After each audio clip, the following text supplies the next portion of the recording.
અરવલ્લીના શામળાજીમાં એટીએમ કાપી ચોરી કરાઈ। ખાનગી કંપનીના એટીએમમાંથી 5.50 લાખની ચોરી। બસ સ્ટેશન વિસ્તારમાં બની ચોરીની ઘટના। રાત્રિ દરમિયાન કારમાં આવેલા 5 શખ્સોએ કરી ચોરી। ગેસ કટરથી એટીએમ કાપી ચોરીની ઘટનાને આપ્યો અંજામ। એટીએમના સીસીટીવી પર સ્પ્રે મારીને ચોરી કરાઈ। તસ્કરોએ ચોરી બાદ એટીએમમાં લગાડી આગ।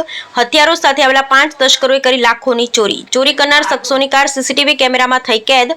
શામળાજી પોલીસે ચોરીની ઘટનાને પગલે તપાસ હાથ ધરી। એફએસએલની ટીમ બોલાવી વધુ કાર્યવાહી હાથ ધરાઈ। બ્યુરો રિપોર્ટ કાદરડમરી મોડાસા। મારું નામ મોટ પટેલ કૃષ્ણકાંત છે। આ હું જાપતીનો રહેવાસી છું।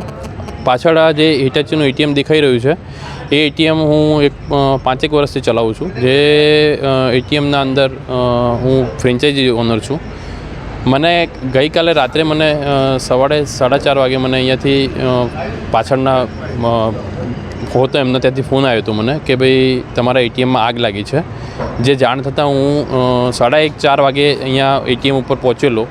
ત્યાં જોતાં મને ખબર પડી કે એટીએમમાં આગ લાગેલી હતી। તો બધું પાણીથી અહીંયા ઓલવતા હતા, પણ પછી મને અંદર જોતાં ખબર પડી કે એટીએમમાં ગેસ કટર વડે કાપી અને ચોરી થયેલ છે અને અંદાજિત રકમ 5.5 લાખ રૂપિયા એ લોકો ઉઠાઈ ગયેલા છે। અને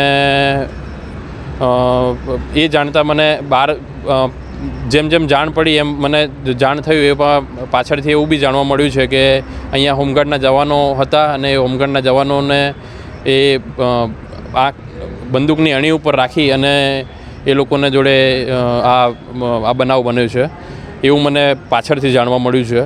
જે વસ્તુ હું અહીંયા હકીકત કહું છું।